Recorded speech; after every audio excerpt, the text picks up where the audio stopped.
Welcome to the second video of the ITIN Mastery Series, where you will learn exactly what an ITIN is, how it can help you, and whether this is the right fit for you or it's not. This is specifically for illegal people in the United States or entrepreneurs that are looking to build credit and build banking system and get a footprint in the United States to get all the advantages when it comes to credit, lending, US banking, and use the point system if that's something that you want to do to travel the world in luxury. So this is a 14-part series, guys. So make sure that you're watching the previous one and all the way to the end to make sure that you get all the information that you need to make the right decisions when it comes to the ITIN. So a lot of entrepreneurs don't even know, and we're talking European entrepreneurs, like worldwide entrepreneurs, they don't really know that they can get access to US credit.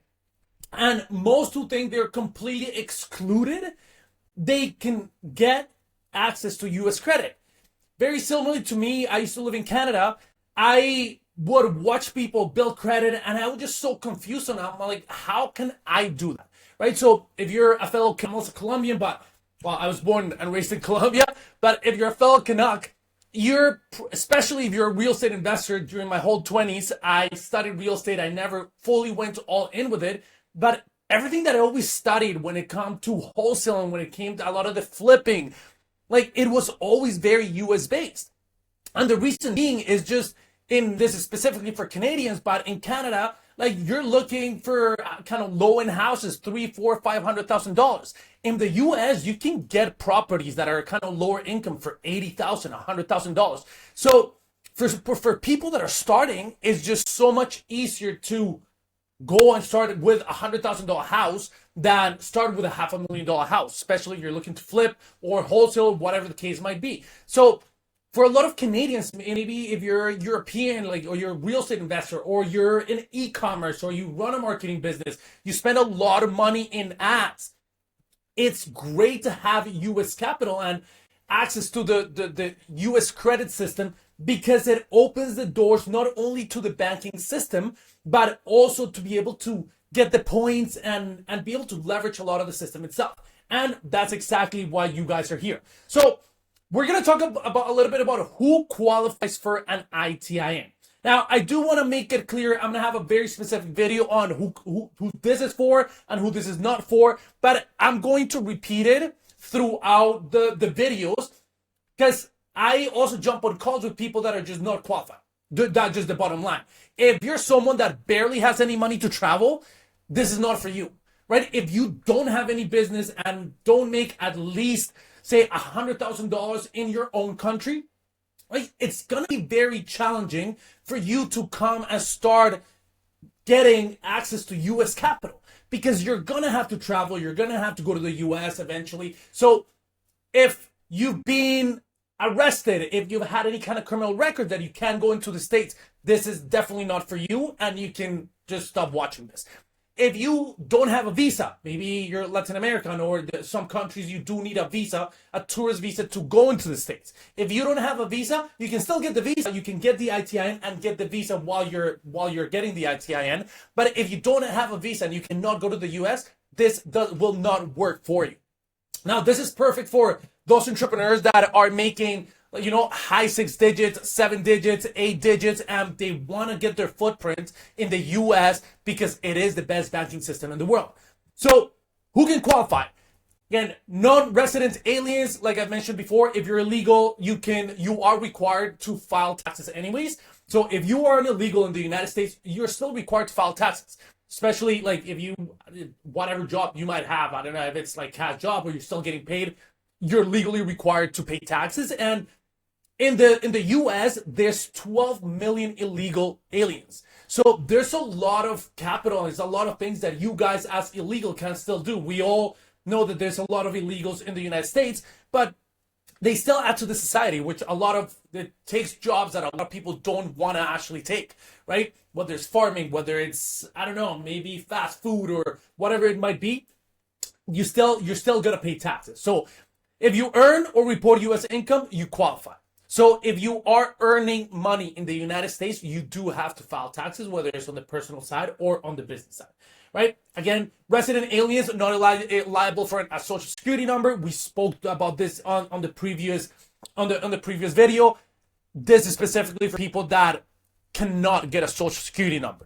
Now, something that I do want to add, and there's a lot of things that I'm going to repeat over this series, but one of the advantages of starting the ITIN and starting this banking process and getting the credit cards, getting the loan, is that say in 2 years down the road, you got a job or you decided to move to the States or whatever the case might be, everything that you're currently building on your ITIN, now you're fast tracking because all your credit history, all your credit cards, all your loans, everything that you've had during this time is going to transfer to your social security number. So what this means is that you're fast tracking your whole process of getting a social security number. Now, once you get a social, you might have 1, 2, 3 years of credit cards. You might have other products. You might have some lending products. You're going to have relationship with a lot of banks, which is what I do with a lot of my clients. Like we start those relationships and we fast track them throughout the process. So living here, but social security number is out of outreach. Again, you're illegal. Or even if you have a spouse or maybe some of you guys are going through the immigration process. I personally got my E2, like my investor visa, within the United States. So I went to the United States and I processed the visa within the United States, and then the status just got transferred. So maybe you're in a process of a green card or you got married, something like that, you have kids, you're in that kind of not legal, but immigration process, then this is something that would definitely work for you because you can get the ITIN, you can start doing everything that you would still have to do with a social security number. And when the time comes, you receive your green card or you receive your visa, whatever it might be, then you can just transfer it over and it's going to fast track the process a ton. And it just saves time. Like they say, if you've ever heard the saying, the best time to plant a tree was 20 years ago. The next best time is today. So again, family connections open this door too. So if even, for example, I'll give you guys an example. My mother just moved to Ecuador. She lived in Canada. And I've been telling her for like the longest time, like we should get you an ITIN. She also travels. She travels a lot. And surprisingly, she is the one that does pay $5,000, $6,000, $7,000, $8,000, $9,000 for a business class ticket. And I'm like, she still uses points, but not to the extent that I use them. And I've been telling her, like, we need to do this for you, right? I travel in luxury a lot and we use the point system. That's something that if you do open the ITIN, you're still going to get access to. So again, throughout these videos, guys, if you're seeing this video in one of my communities or in YouTube, make sure that you subscribe and you ask any questions that you might have underneath. I'll get back to it, or my team will get back to it to make sure that you guys get all your questions answered.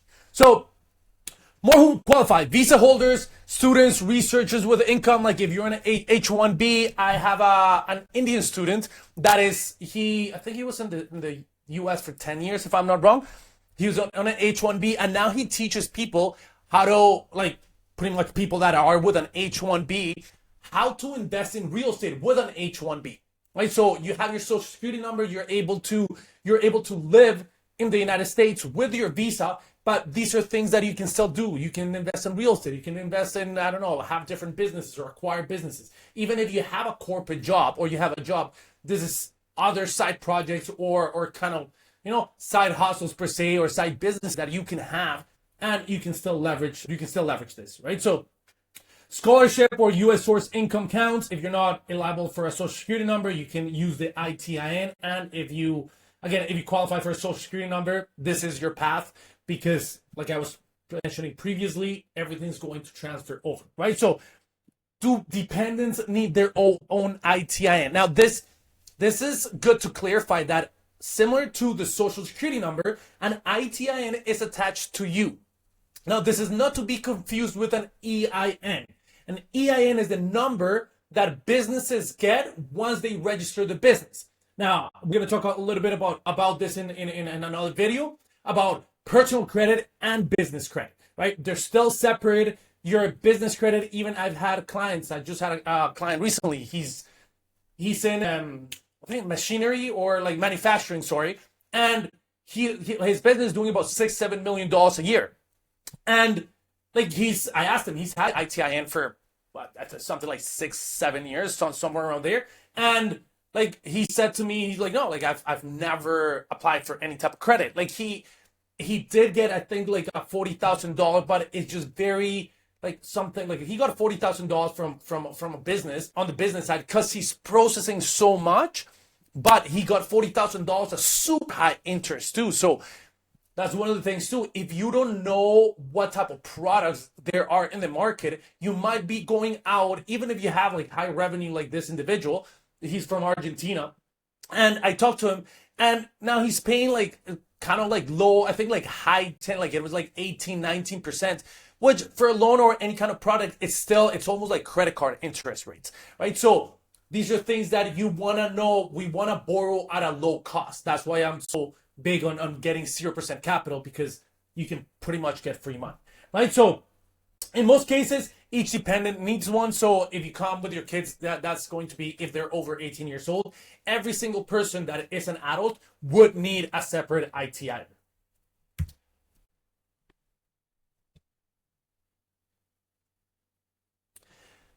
So a little recap of this video. You are liable if you need to declare any type of taxes in the United States. Again, if you're just getting it, if you're a European entrepreneur, right? I just went to a mastermind. There's a lot of Swedish guys that are spending anywhere from $100 to $1 million in ad spend, which is absolutely great. Like they're all in e-commerce. And I was explaining them the advantages of getting that US credit, because a lot of them didn't really know that you can get access to US credit, right? So you can still file, again, $50, $100. As you got to make sure that you file something so that you're pretty much in the system. Now, again, I do want to repeat, which is one of people's biggest concerns, is like, do I become a tax resident? No, you don't. If you don't live in the States, there's certain criteria that I'll make a video about too. It just, if you have employees, if you have employees, and if you have an office, those type of things that like now you're getting into that point that you probably do have to declare it. If a lot of the revenue is coming in pretty much through the United States, you are going to have to declare corporate taxes. So I'm not an accountant, so that's something that I would recommend you guys talk to a specific accountant. But dependents and spouses also qualify for ITIN. The whole family is liable for an ITIN. If you're in that process of immigration, if you're kind of going, I know some green cards, or a lot of people that maybe kind of they lived in the US since they were little, maybe their parents were illegal and they're undocumented. There's tons of cases like this. So you can still open with an ITIN. And people that cannot get a social security number, and then there's different tools for different situations. But the bottom line is that with an ITIN, you are able to get a lot of these resources that someone with a social security can't get. The main thing, I'm going to make a full video about this, about what you can get and what you cannot get. But mainly, the only limitations that someone with an ITIN is going to have is government funding, right? So an SBA, Small Business Administration, SBA loans, which is they're giving specifically for small business owners to be able to buy or acquire businesses, or getting student loans, things like this. So you're just limited to funding that is specifically given by the government, probably grants, right? So with an ITIN, you're not going to be able to get any of these because you're not a legal resident and you're not really living in the United States. You probably just have businesses out there. So again, guys, hope you're getting a lot of value out of this. If you are watching in YouTube in the community, please ask me. So ask any questions that you have